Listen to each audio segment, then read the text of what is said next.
doing? Well, we're going to do the bank job today, but before we get too far into that, I want you to go ahead and subscribe and like and hit that bell button. And if you haven't gone to my website, at least go over there and look. It'll help immensely. Anyway, so we're going to do the bank job, and I haven't even got it up. Should have done this before I started, but I didn't, so now it's my fault.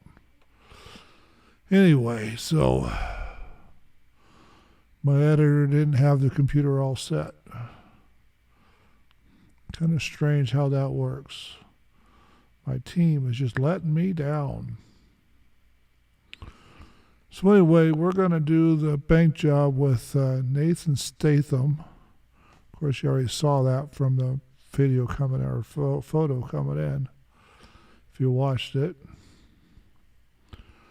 Okay, so this came out in 2008.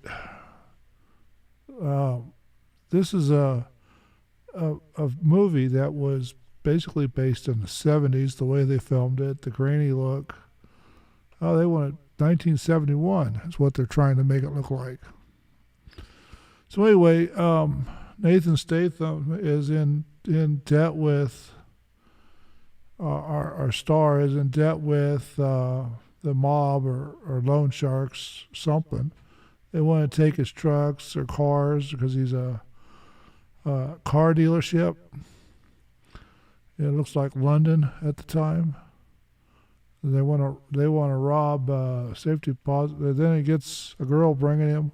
It's always a girl bringing him bank to rob.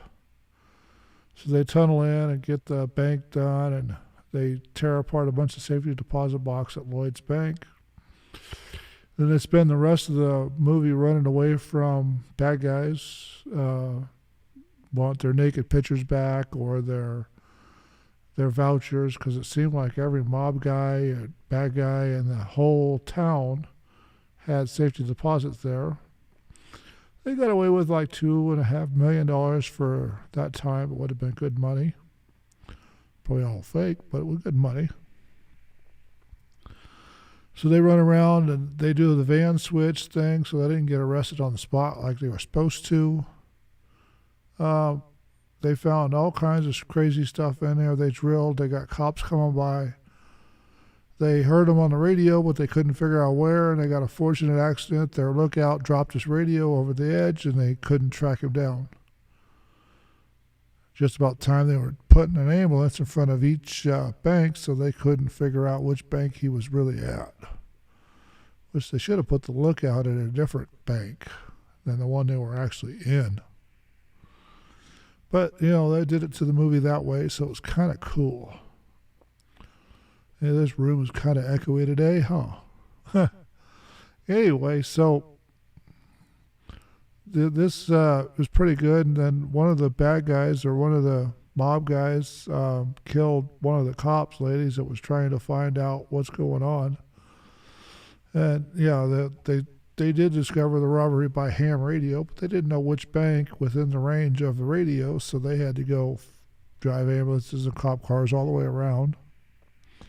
Never did really figure out where. So they got, it's 4 million euros, over 100 safety deposit boxes they destroyed. So one of the guys gets sandblasted. Kind of interesting way to do that. Then everybody else gets away after a fashion, and it's really a good movie. I kind of liked it. You really should get more movies like this out, because this has got lots of action, lots of suspense, lots of twists and turns. And I forgot to find out what it is. Oh, it's a thief thriller film. There's a little romance in it too. So they did this. They got everything they wanted out of it, and the bad guys never went to jail, and the robbers never really went to jail, and everybody walked away clean because they made deals here and there, and they met in subways and all kinds of fun stuff. So I definitely recommend you go see this. I watch it all the time, over and over, when I'm bored. want something that's interesting. So I'm going to go ahead and call this one good because there ain't a whole lot more I think to talk about with this one. And I could tell you the whole plot and the whole story, but that would make it kind of crazy and interesting. But it's really a good action movie. Lots of